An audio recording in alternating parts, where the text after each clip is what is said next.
Okay, welcome everyone to Generation Queer, a conversation with Kimm Topping, right? Mm-hmm. And Joshua Allen. I was about to cross your names.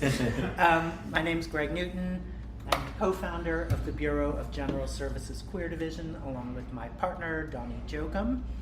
The Bureau is an independent, all-volunteer queer bookstore that we founded in 2012 and that has been here at the center since 2014. And as an independent, all-volunteer queer bookstore, we are reliant on both sales and donations to keep this machine going. And as I've been explaining to some of you, we are now paying rent at the center, which means we really need the help. So what we're asking especially is for people to sign up to become monthly donors. So the bag I pass has a QR code on it to do that, or you can throw money in here. Anyone online, if you just want to make a quick and easy donation, you can do that on Venmo at BGSQD, or I recommend you go to our website, bgsqd.com, and sign up to become a monthly donor. That will help us tremendously to have a reliable stream of funding coming through. So I'll pass that around. So the Bureau has regular business hours Wednesdays through Sundays from 1 to 7 p.m. And then we often stay open later when we have events. And if you're not already on our email list, you can sign up for that at the back of the room or on the website, bgsqd.com. And you'll get a newsletter every other Monday about our many upcoming events. So before I introduce Kimm and Joshua, I want to make a land acknowledgement. So the Bureau recognizes that our organization operates on the unceded land of the Munsee Lenape. We encourage you to join the Bureau in signing up to make a monthly donation to the American Indian Community Houses Mannahatta Fund. The Mannahatta Fund, according to its website, is an invitation to all settlers and non-native people who wish to acknowledge the legacy of theft and genocide that comprise the history of New York City and the United States. And you can find out more at mannahattafund.org. So yes, the Bureau makes a monthly donation to another organization. We pass the coins around and keep it all going. The Bureau also recognizes Palestinian liberation as a fundamental part of our collective queer liberation. And we strongly encourage you to take one of our free zines on why we feel it is especially important for queer people to speak out in solidarity with Palestinians at this moment. And now we're going to jump into it. I'm going to read bios for our two speakers and we'll get started. So Kimm Topping, they, them, is an artist, educator, and historian dedicated to uncovering and sharing LGBTQIA+ histories. Founder of Lavender Education and author of Generation Queer, Kimm combines creative methods and advocacy to empower people to tell meaningful queer and trans stories. Joshua Allen is a multidisciplinary artist and activist whose work envisions a more just and joyous world. Their practice celebrates Black, queer, and trans life while shifting cultural narratives toward liberation. Allen has held prestigious residencies at the Brooklyn Museum, Silver Arts projects at the World Trade Center, and the LGBT Center of New York, where we are right now. Their work has been celebrated in Dazed magazine, The New Yorker, and the Four Freedoms monograph.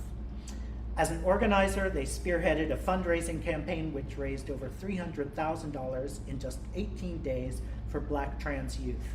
That same summer, Allen co-led the Brooklyn Liberation March, which drew over 15,000 people, making it the largest action for Black trans lives in U.S. history. Incredible. Amen. Please give them a very warm welcome. Thank you, Greg, for hosting us. I Absolutely. appreciate you so much. Thank you, Joshua. My pleasure. Yeah. So I want to start with a reading, and then we'll talk with each other. So this is from the first couple pages of Generation Queer. And I want to invite you all to think about the future. What do you envision when you imagine a future in which all young people are thriving, safe, and able to achieve meaningful lives for themselves? Allow yourself to dream for a moment beyond the limitations and barriers of oppression that we face now. Think about what joy and authenticity mean for you and what they look like in practice. Imagine how it would feel to experience classrooms, community centers, and homes in this future. Picture it and arrive there. It doesn't take much imagination or far-fetched thinking to envision this world, considering that young people have the answers and have been shouting them for generations. The future that young people are creating a roadmap to is inclusive. It's a future where all of us can bring our full selves, languages, families, and histories into every space and every relationship. There's no need to code switch or to suppress ourselves. This future is anti-racist. It acknowledges that so much of humanity's collective knowledge is rooted in Black, Brown, and Indigenous communities and all people of the global majority, and that reparations are owed to BIPOC communities. It is freed from genocide, ethnic cleansing, and all forms of violence, while the truths of these harmful histories are not censored or erased. Stories representing all of humanity are available. This future is accessible for neurodivergent and disabled youth, and systems are built by and for youth, not just with them in mind. Education is celebrated, and everyone has access to the information they need, like comprehensive sexual health education. There are sustainable solutions to climate change and the harms of capitalism. It is a future with safe, affirming homes and access to housing for everyone. Access to basic human needs like food, clean water, and healthcare is abundant. This time we're envisioning is free from gun violence, police brutality, and sexual assault. This future is safe, it's loving, and it's made possible through collective forms of care. It's transformative and creative. This is the future that the youth featured in this book and so many others are working toward. This book is a love letter to the many generations of queer and trans youth who have committed their time and energy to demanding a better future for themselves and for humanity. They have thoughtfully and intentionally built upon the legacies of so many trans and queer ancestors before them in order to bring that vision much closer to the present tense. It is also a commitment from older generations that we will partner with Gen Z and Gen Alpha. We will not just stand on the sidelines and say, the youth will save us.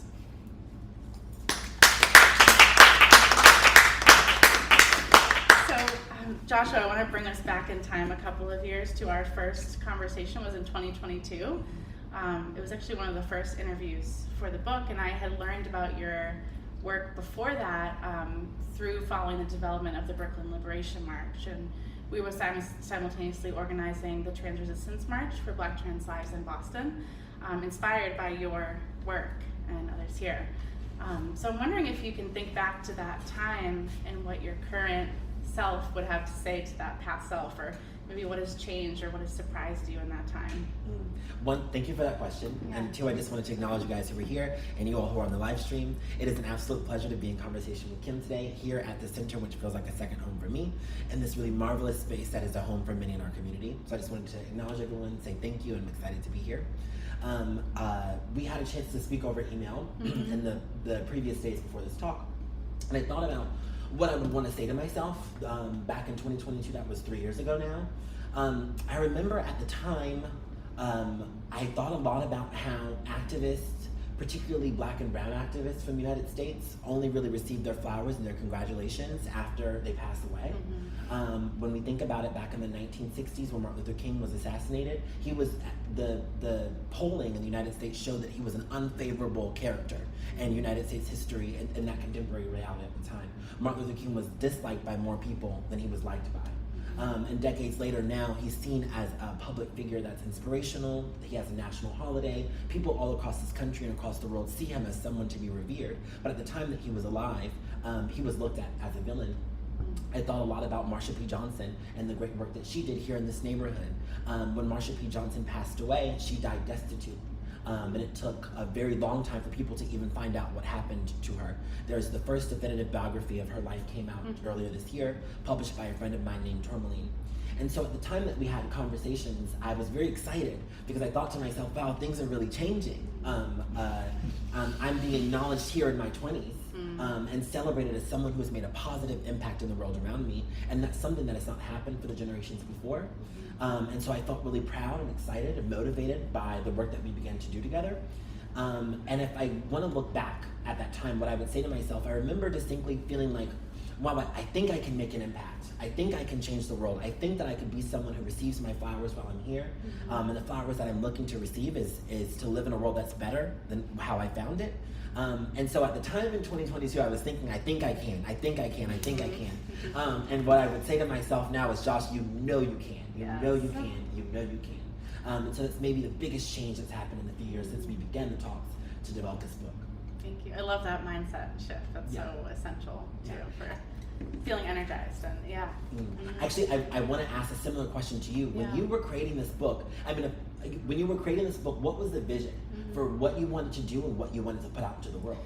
Yeah, well, I was a youth worker for many years, working mostly with queer and trans youth, and I felt like there was such great fiction coming out, but there wasn't anything that actually spoke about the lives of queer and trans youth, like the young people that I was organizing with. So I wanted to write that book for them, and because I had never seen something like that as a young person either. The first time I ever learned about queer history, I was like scouring through the library in my high school, and I found one sentence about Stonewall. And that was it, though. There were no names mentioned, right? Marsha B. Johnson was not named, or anyone else, and it didn't explain why that had happened, why the riots happened. But it was just this kind of marker that gave me this breath of relief. Like, oh, okay, there are other queer people in the world. There are people who came before us who care very deeply. And that moment just led me to be so curious about our community, especially when I was struggling with my family and being out in my town, my community. That was a point of hope, like an anchoring point for sure. And so I wanted a resource for young people to be able to access queer and trans history. Like, this is such a nerdy project too, so it's these biographies of so many incredible people, but there's also so much history in here that I wanted to celebrate and acknowledge, like the work of Tourmaline and so many others who have made it possible for our community to, in a very grassroots way, be able to celebrate and learn our history together. Wonderful. Yeah. Wonderful. Thank you for doing it. Oh, thanks. Yeah, of course. No, I'm so proud of all the people who came together to make it possible too. So on that note, I'm curious about, I love bringing more names into the space with us, people who have impacted our lives, influenced us, maybe been influential in our political development as young people. So I'm curious who comes to mind for you, names that you want to bring into the space. There are a great many, of course, but I thought about this over the past couple of days. Just recently, the activist Assata Shakur passed away, an activist and writer who did a lot of her work here in the United States back in the 60s and the 70s, and then later lived the remainder of her life out in Cuba. She just passed away. It was last week, I believe. And for me, when I read her biography, her autobiography, when I think I was 14 or 15, it really just changed my entire worldview. Her hair was locked, and it made me want to lock my hair when I was a teenager, so I did. I liked that she lived life so freely. She broke the rules. She wasn't afraid to be a rebel. She wasn't interested in being well-liked. She was interested in being free, and that empowered me. It made me who I am today, frankly. And so she's my biggest inspiration, and I want to lift her name up. And also, I would say the Black Panther Party at that time in the 60s and the 70s was a big source of inspiration for me. When I was that age, when I first learned about her work and the work of the Black Panther Party, I didn't have a vision or understanding of young African Americans working to create change on a global landscape. And the Black Panthers provided me with that insight. I grew up, like many people across this country, in a working poor family. I think a lot of people when we're young, and maybe the American media tells us to think this way, like if you're not rich, you're middle class. But in fact, the majority of people in this country are working poor. Families who cannot afford a $400 emergency, families that are living from paycheck to paycheck. That is defined as the working poor. I grew up with a single mother and the working poor in this country, the largest social class in this country, and I had not been on an airplane until I was 18 years old.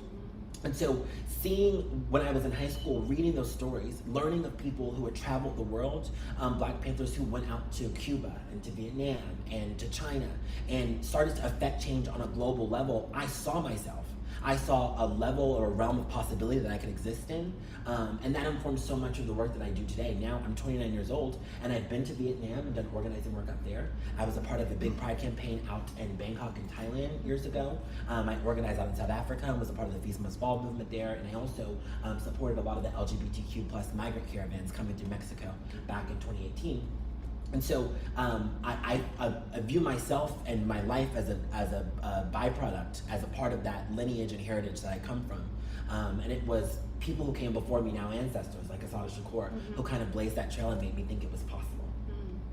I read her autobiography when I was maybe 24, so 10 years after you, and yeah, so much possibility. Yeah. Incredible. Yeah. Yeah.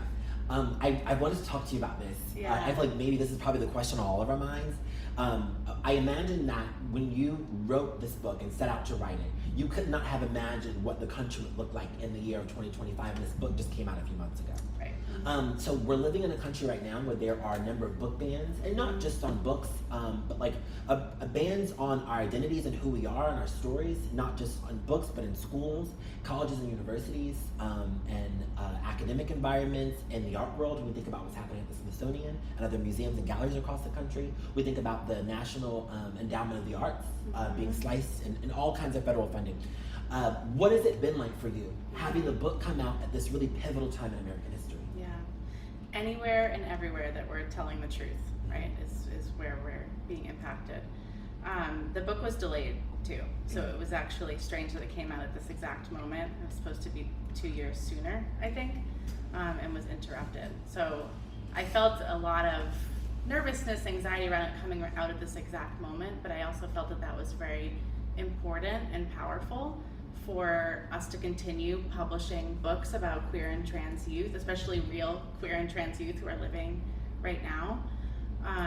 I was just looking up before we chatted, there's 23,000 book bans from 2021 to 2025.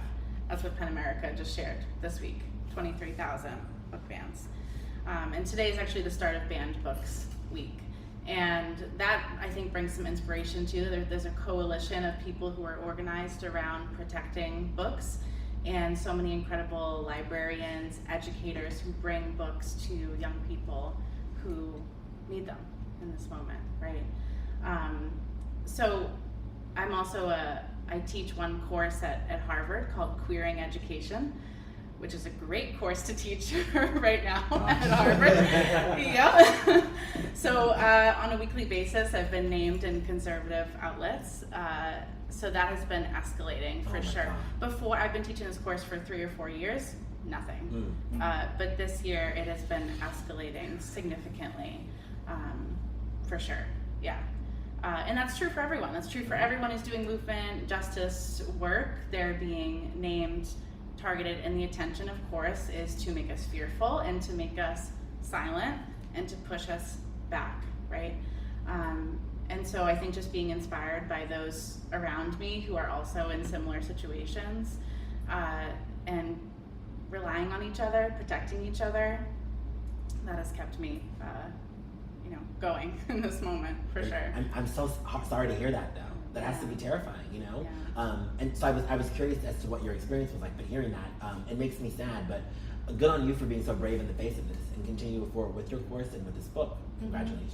Thank you. Yeah, all of us, we're all keeping at it. We have to remain active, for sure.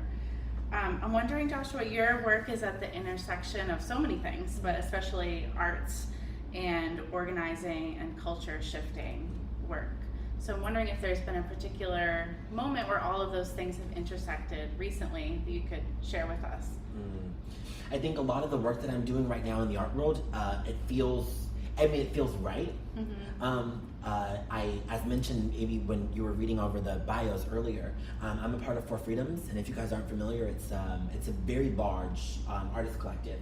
And there are amazing artists like Hank Willis Thomas, Ai Weiwei, the Chinese dissident artist who has been a big inspiration to me my whole life. And we just released last year the Four Freedoms monograph, the first of what we hope will be many. And so a couple of years back, we did a billboard campaign where there were 54 billboards put up all across the country, and subsequent territories as well, where each of the artists were invited to kind of pose a question to the American public ahead of the previous election on to pose a question about civic engagement, civic duty, about change making and cultural organizing. It was one of the first projects that I was able to do on a large scale with a number of artists that I have great respect and admiration for. That specifically centered on art. Because for so much of my tenure, I had been working in community organizing, grassroots fundraising, and a lot of that is about how you mobilize and turn out people, about how you can make direct impact person to person that can kind of be proven on paper. That's the idea. I imagine that you guys understand that working in a store like this, working on monthly based subscriptions and donors, it can be a very tedious, thankless, and sometimes frustrating job. And so working on this campaign was for freedoms where the measures of success were measured by how my work made people feel and not about numbers has been extremely liberating and freeing for me. I say all the time I got bitten by the art bug a few years ago. And I recognize that kind of the work that I'm doing in the art world and the fine art space is a continuation of the work that I've been doing all along. It's about how we shift hearts and minds, about how we make people feel. Because as many of us were discussing before this conversation this afternoon, freedom is something that we're experiencing, that we're doing every day. It's a process, it's a constant struggle, it's not a destination that we're going to reach. And so the work that I've been doing with For Freedoms, the work I've been doing in the art world, I have a big performance, I can say today, coming up on November 13th at the Leslie Museum. Congratulations. And so the work that I'm doing, I really, just like you're saying, with your course and with this book, I want to be one of the people who stands in that gap at a time where the powers that be, when we think about the federal government, are telling us that we don't have the right to exist or we don't have the right to create. I want to create even more. I want to take up even more space. I want to let my freak fly even higher. And so that work that I'm doing right now, moving more into the art space, and the space that the kind of art that I want to create is the art that makes people feel powerful, that makes your heart flutter, that makes you feel like you can be something more than you felt you could be the day before. And so I think that kind of work most recently has been what's been transformative for me. That's a vision. Yes. Yeah. I'm excited for your event in November. Yes. Yeah. If you're around, I'd love to invite you. Oh, cool. Yeah, of course. Yeah. When is it again? In November? November 13th at 6 p.m. at the Leslie Lumen on Worcester Street in Soho. Okay. Yeah. Great. So we'll welcome up for that. Yeah. That's good. I wanted to talk to you about upcoming work too. So you're on a book tour now. So you're going to be traveling all across the country. While you're on this tour, are you thinking about the next project? Are you thinking about more ways to illuminate stories? What kind of thoughts are happening in your creative process right now? Yeah, so I've also been drawn more to art as well, in creating and being inspired by protest photos from the 70s through the 90s and really anchoring in that. So that led to the development of this How to Do Queer History class. So I've been teaching that there's been 5 cohorts now and a couple that are upcoming, and one's actually going to be based here at the center in the National Archives upstairs, where the students will come in, they'll see the archives, and they create their own independent projects around history making. It can be anything. So a past student actually created her own archive of oral histories in East Texas, which didn't exist, right? There was no archive there in East Texas of queer stories. So that's really exciting to see the work that's coming out of supporting and mentoring others who are interested in history, who might be intimidated by the field of history, right? There's so much gatekeeping and this thought that you have to be an academic in order to access it, which of course is not true. So much of our community history is, grassroots led. So that's one thing I'm really excited about. And then I'm also working on a new book project documenting all of the LGBTQ youth organizations around the country. So this book was really about individuals and their impact and also their connection to collective work. But there hasn't really been a documentation yet of the organizations that work with and support young people who are organizing around the country. So that's what I'm working on now, starting interviews and talking with organizations. Of course, it's very complex because an organization is massive and there's so many, politics and people who move through the organization. So trying to capture that with care and respect and also nuance is, it's going to be exciting. Yeah. Congratulations. Yeah, thank you. Yes. So I'm wondering if we were to add a new chapter to Generation Queer about your life, Joshua, what would be the message or new things that you'd want to say? And I'm going to open up to your chapter too, so we can show off some of the art Of course. while you're speaking. Yeah. I guess I'm still figuring it out. what the next chapter will be. I will say that I remember when we had this conversation a few years ago. The way I approached our interview together is that I wanted to give the story of my personal life that led me to the moment that I was at. And I think that I would love to have conversations with some of the other people who are featured in the book, many of whom are my friends. I wonder if, as human beings, we all kind of approach things that way. You want to kind of tell a story that's linear and that makes sense so that people can understand you and say, okay, this is who this person is.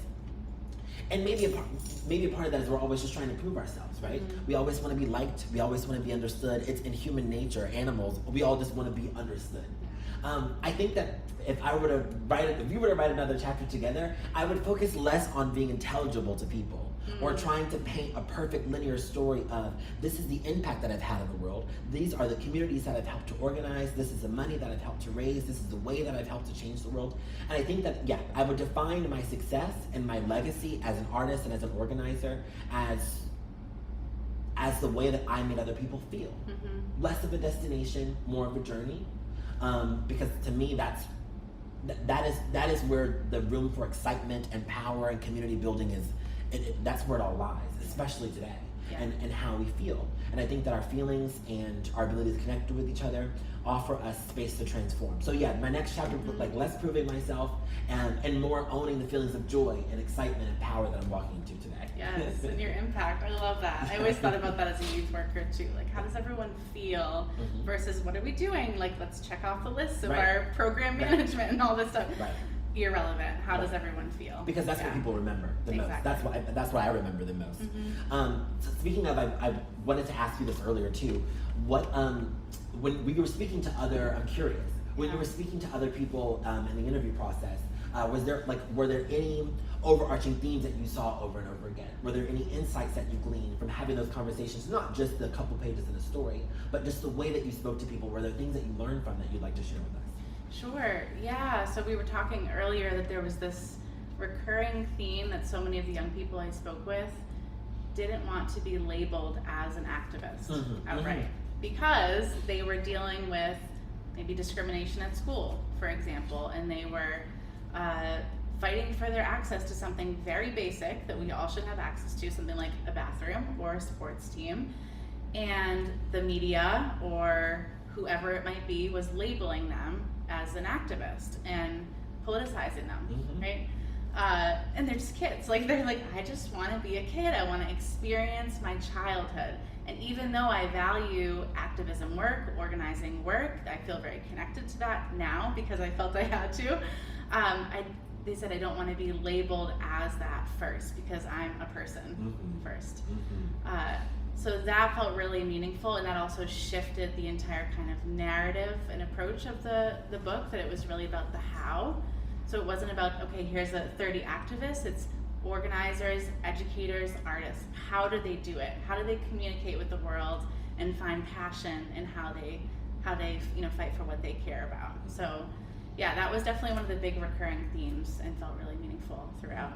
Thank you for sharing that. I think just hearing that made me feel a little bit less alone, honestly. So I really appreciate that. Yes, yeah, constantly being, labeled as things that we don't really claim for ourselves. So for me too, as the writer and interviewer, building trust and adjusting my language and making sure that I was mirroring that for folks was important. Thank you. Yeah. I'm wondering if we can open it up to the group here and see if there are any questions that you all want to share with us. Absolutely. Any questions? I'm wondering what kind of a response you've gotten to the book so far? Yeah, it's been a really positive response so far. One of my favorite moments was a high school gave out copies of the book for free at a Pride celebration that they did in June.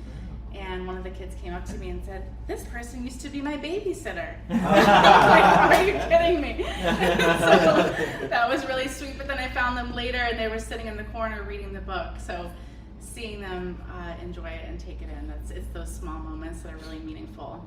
And it was just sent to 170 schools in California for free through the Open Books program. So back to our issues around book banning, there are also so many organizations that are creating opportunities for young people to connect with books. So I'm really excited about that. I'm grateful for it. Awesome.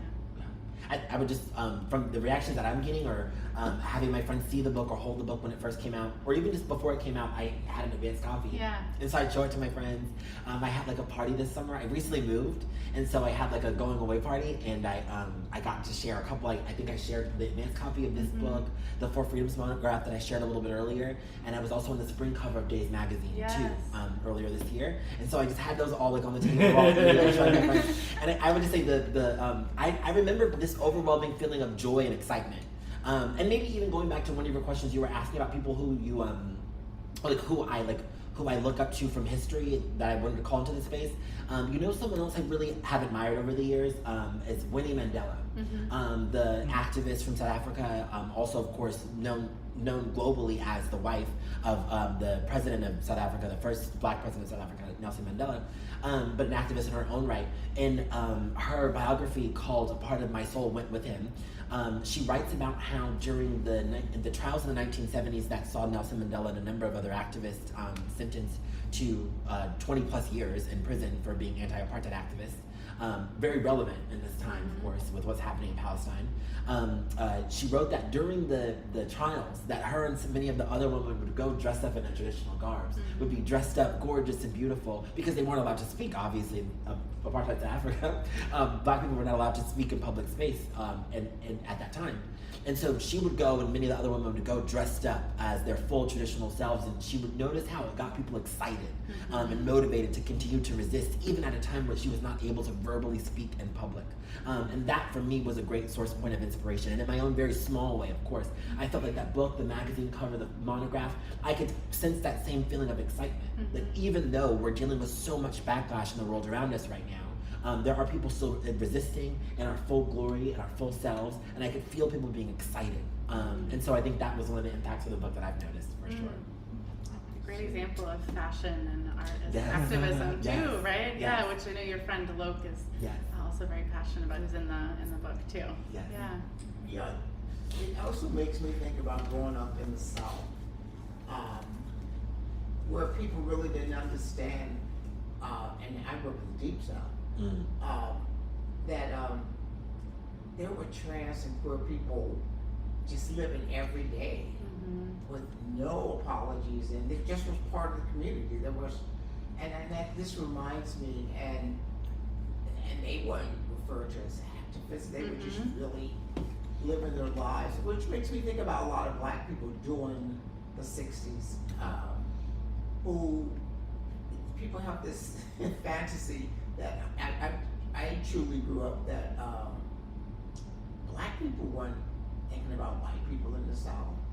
We had our whole full lives, and gay people weren't thinking about white people in the South, and that was hard for people up north to really understand and realize that was the last things on our mind. And actually, I grew up during a time where black trans people and gay people live freely in a way that people still don't know in the Deep South. So I think it would be interesting if there was like really a lot of research about the South and how those lives were being lived. I think there's a lot to learn from now.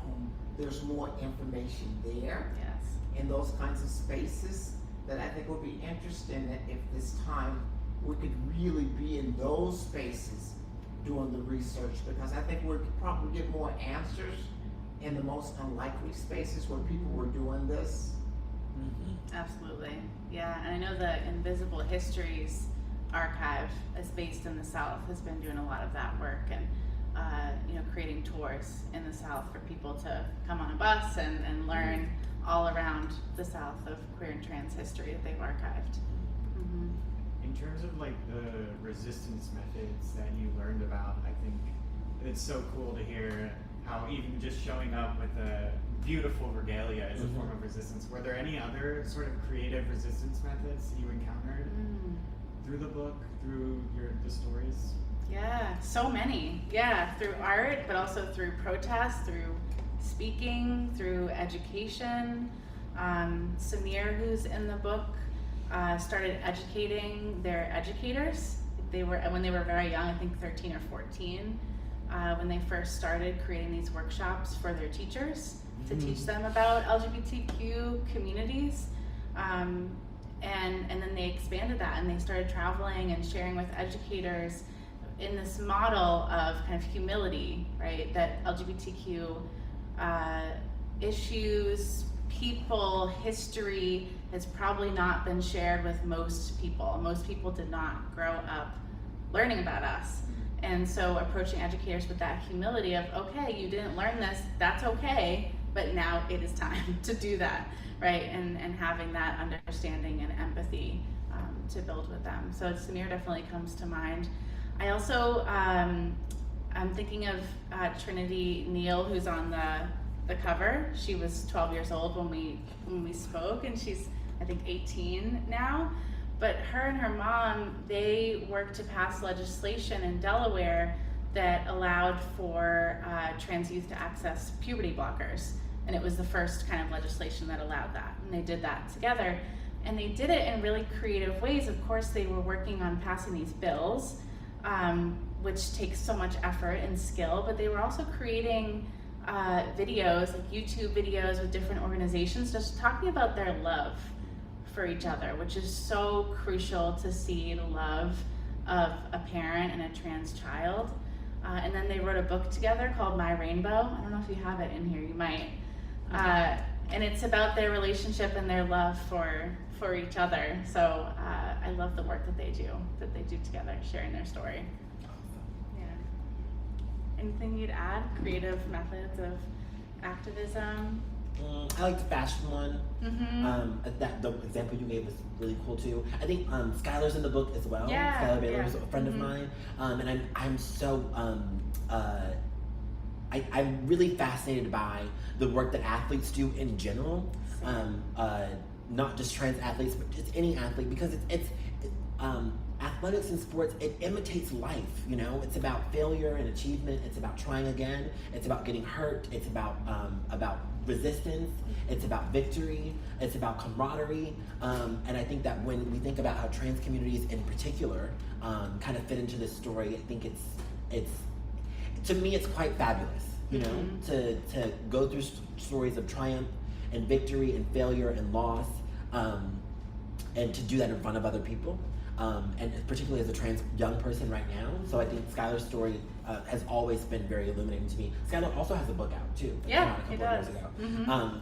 But yeah, that was one of my favorite stories of resistance. You know, not being afraid to fail and to succeed in public. I think that mirrors so many aspects of life, from fashion to art to sports to literature to history, etc. And so that method of resistance was really inspiring to me. Queer art of failure. Yes. Yeah. Exactly. Yeah. Skylar's recent book, He, She, They, it's a really great educational guide, and he comes to my class at Harvard and speaks with the students there. They're so excited. They're like, yes, I get to meet Skylar. But the book is also such a helpful tool for educators, their incoming or recent teachers who are learning how to be more inclusive of queer and trans students in their class. So, any other questions? Were there any others, like, I love what you guys are saying about how feeling is so important, and it really is kind of the core of the impact that people can have. Were there any other sort of moments that made you really feel something during the interview process? Any stories that maybe didn't even make it in the book or anything like that? Yeah, so many moments of connection and empathy. I think one thing that changed in a major way about the book is that there wasn't a final chapter originally. So there was an added chapter pretty much in the last month of writing it about the March for Queer and Trans Youth Autonomy in DC, which several of my students organized. And we went to DC and I think it was 2023 in March, and there were also walkouts in schools all around the country, and this was organized by Queer Youth Assemble, an entirely youth-led group. And they put out a call to young people all around the country and said, hey, what are your demands? What do you think we need as queer and trans young people? And somehow they consolidated all of those things from young people all around the country and put that together and shared it, and then marched in DC and in every state around the country. So that added chapter was very personal because it was about young people that I've been organizing with and being able to share their stories and their dedication to creating that protest, which was also in moments very scary because we received threats. There were a lot of challenges that led up to it, and a lot of joy to celebrate too, seeing young people come into the Capitol with, waving their flags and taking care of each other and speaking. There was like 30 different youth speakers who were there, and I think very often young people are left out when we see people speaking at the front. We're missing young people who are currently living the issues that we're talking about. So writing about that was really impactful for sure. Yeah. Can I ask you one more question? Of course, yeah. In terms of like organizing, because you've heard so many amazing stories, and do you have any advice for organizers? How do we approach this moment? How do we do better, perhaps change maybe? Mm-hmm. I mean, I'm sure we could both answer that question. To me, what comes to mind is first being rooted in our history and understanding our histories, and taking care of each other, right? Taking care of each other as much as possible and in the most radical way possible, even going above and beyond to take care of each other. One of the things that I found really challenging when I was at my previous job working with young people was the, doom scrolling that we're all doing that puts people in this really sometimes impossible place and can disconnect us from action and from connection. So being together in person, virtually, however we can connect with each other and keep talking to each other is so crucial, just to keep us rooted in our humanity and in the history that we all share and can be inspired by. We were just talking about earlier how people before us have endured so much worse, right? And so we can learn from their resistance and celebrate it and honor it by repeating it, right? Repeating exactly what they did in moments like this, and honoring that. Yeah, I totally agree with that.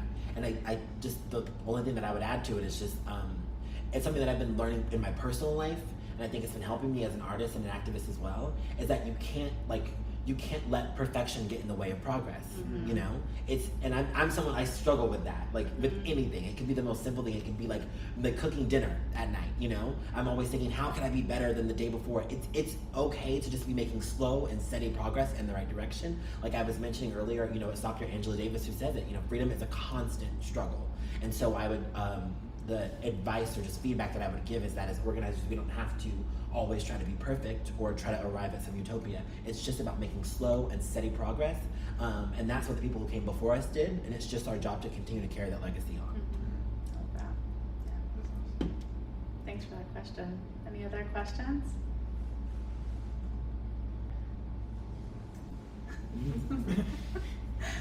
Okay, well, would you like to close with anything that folks can look out for, how to connect with you, how to support your work, Joshua? I'm here, I'll hang around after. We could sign some books and just have some conversations, but for people in the live stream, if you want to stay connected with me, my name is Joshua Obawole, that's Joshua Obawole. I'm on Instagram, TikTok, and Twitch. I share everything on Twitch. I share everything. I have a lot of fun with it, so come join me, and like I said, I'll be at the Leslie Lemon Museum in person here, doing a new performance art piece called Waves. It'll actually be the museum debut of this piece, so I'm really excited about doing it. That'll be on November 13th, so I can see you either in person or online. Congratulations. Thank you for being such an integral part of this project. I appreciate you. Thank you. And thank you for hosting us. Absolutely. Okay, great. All right. Yay. Thank you, online audience. That was great. Have a lovely afternoon.